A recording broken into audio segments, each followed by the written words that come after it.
picture this. You're your senior partner, right? Hmm. And you log into just a routine Zoom meeting. Just a normal Tuesday morning. Exactly. Yeah. And your chief financial officer is on the screen. Your managing partner is there.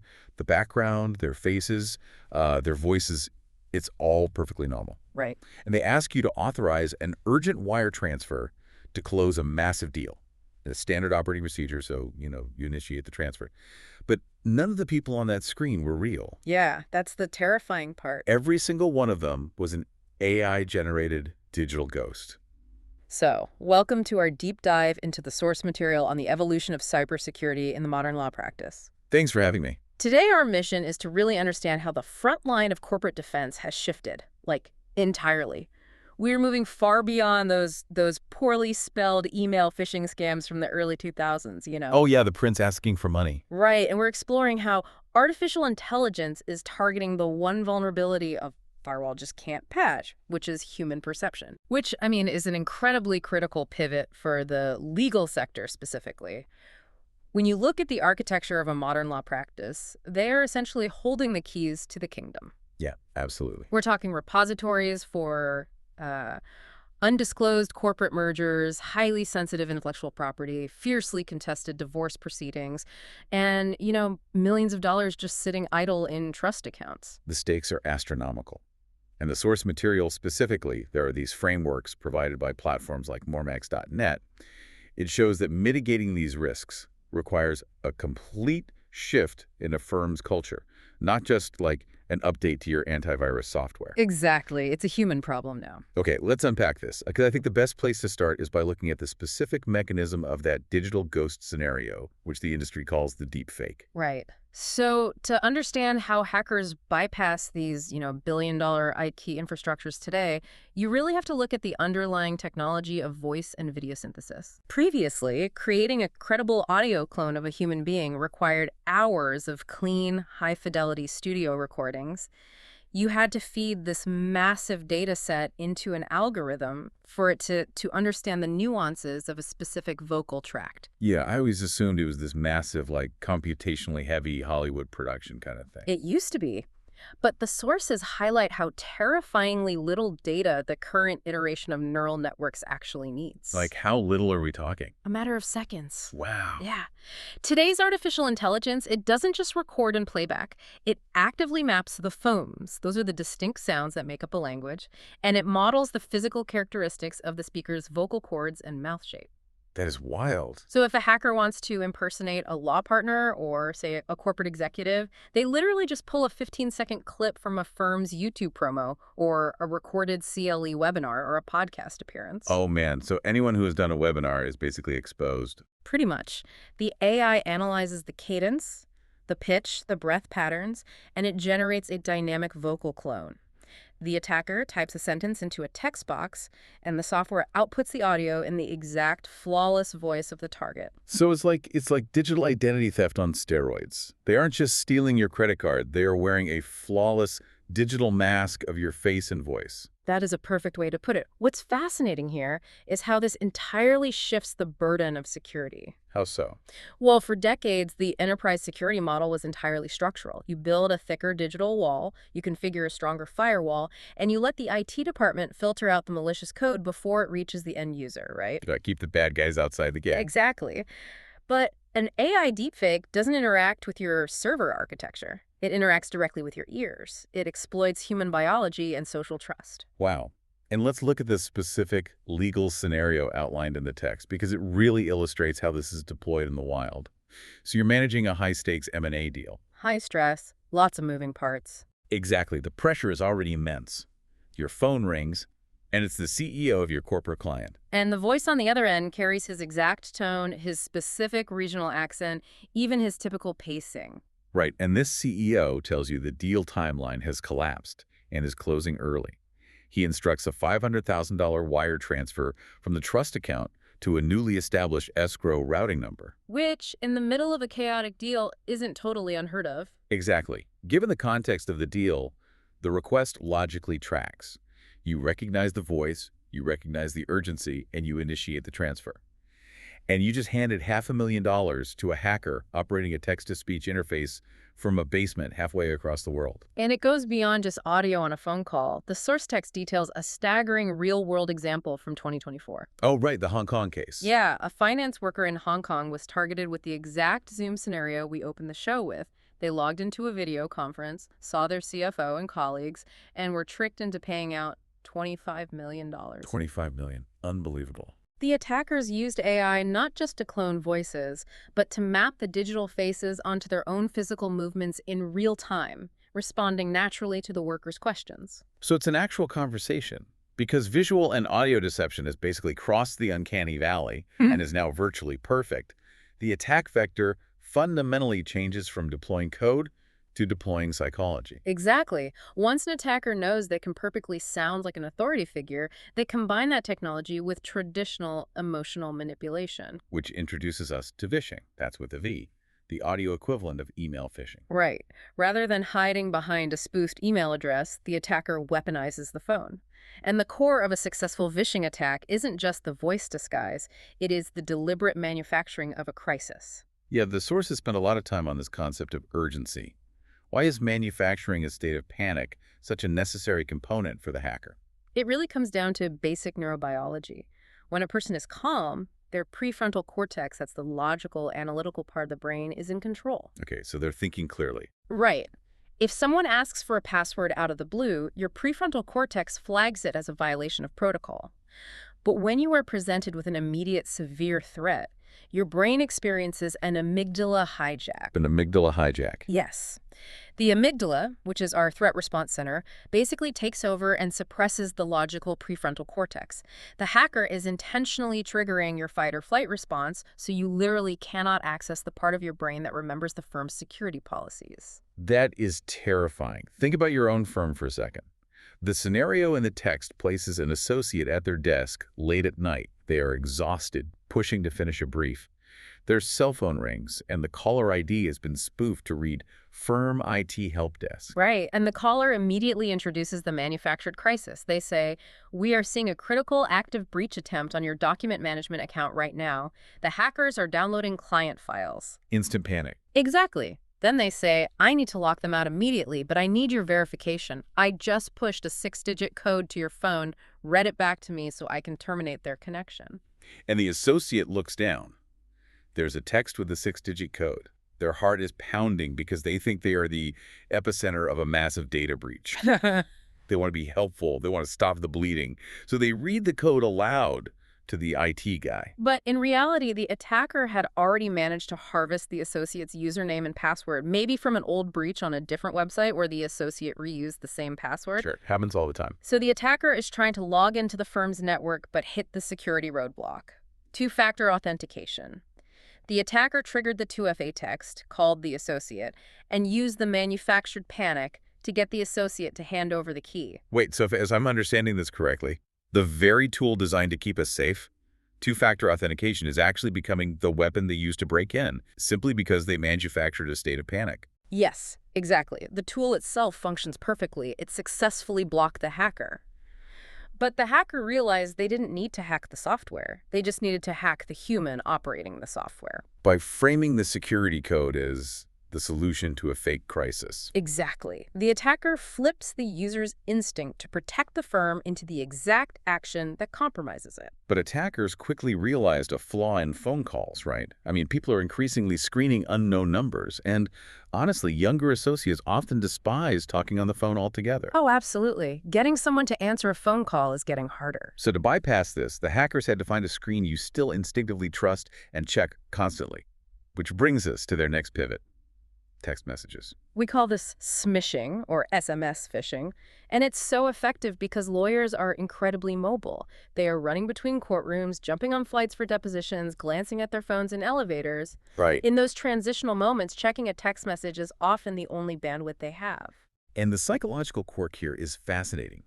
We've spent over a decade training corporate staff to scrutinize emails. We look for weird domains, misspelled words, or strange attachments. We're all deeply suspicious of our inboxes now. Right. We have built a mental spam filter for our inboxes. But a text message pops up right on your personal lock screen, often sandwiched right between a text from your spouse and a picture from your kids. It inherently feels more intimate, direct, and safe. And hackers exploit that contextual trust. Let's look at how this plays out in the wild. A litigator is anxiously waiting on an opposing counsel's filing. Their phone buzzes. Okay. The text reads, "Urgent. State court e-filing system alert. Your recent document submission in case #24CV1090 has been rejected due to a signature error. Click the secure link to log in and rectify immediately to avoid case dismissal." Notice the specific trigger words there. Rectify immediately to avoid dismissal. They aren't threatening a locked account, they're threatening your client's entire case. It's the amygdala hijack all over again. Exactly. You are walking down the hallway of the courthouse, you see the word dismissal, and you click the link without a second thought. And the link redirects to a perfect digital replica of the court's e-filing portal. The attackers have scraped the CSS, the logos, and the exact layout of the real government site. It looks completely legitimate. The URL might be off by a single letter, but it's something the human eye won't catch on a tiny mobile screen while walking. It's like someone setting up a fake security checkpoint right outside the real courthouse. You think you're handing your ID to the bailiff, but you're actually handing the keys to a burglar. That's a great analogy. The moment you type your username and password into that fake portal to fix the signature error, the trap snaps shut. The hacker captures the credentials in plain text. And if we connect this to the bigger picture, you can see how this creates a cascading failure across the entire organization. Right, because they don't just stop there. No, the hacker doesn't just stop at the court system. They know humans reuse passwords. So they take that newly acquired password and unleash automated scripts to test it against your firm's email portal, your document management system, your VPN. Oh, wow.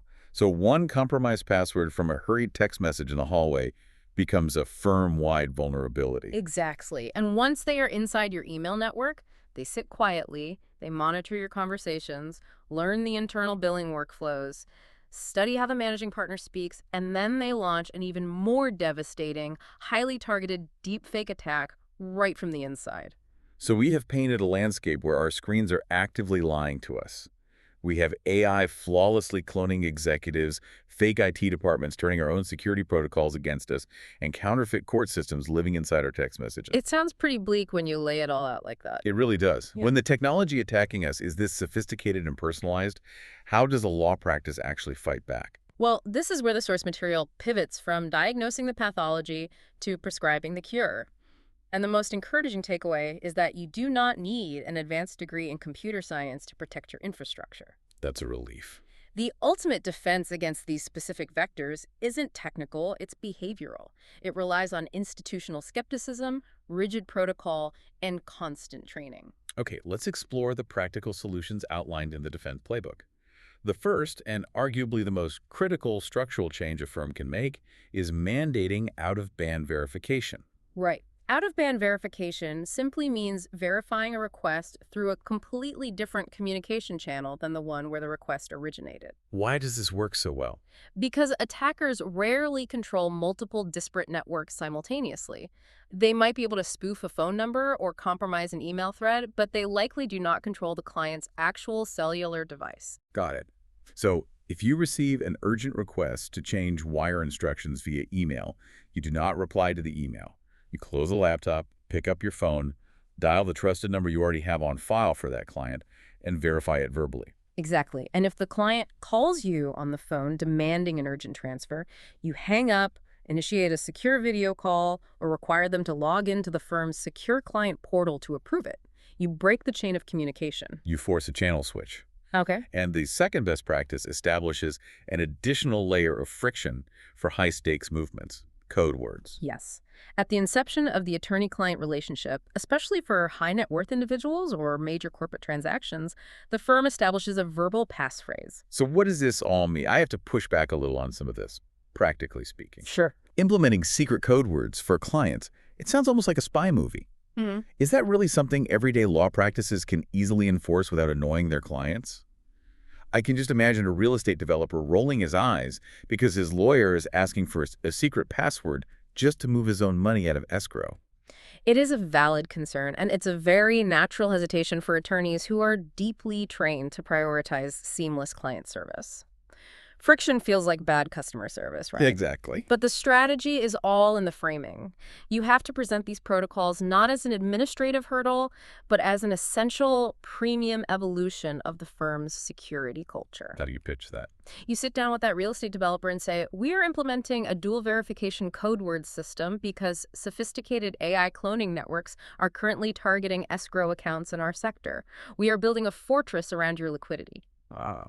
When framed as proactive asset protection, the client doesn't roll their eyes. They feel secure. It actively builds trust because it demonstrates you are ahead of the curve. You are marketing the friction as a feature, not a bug.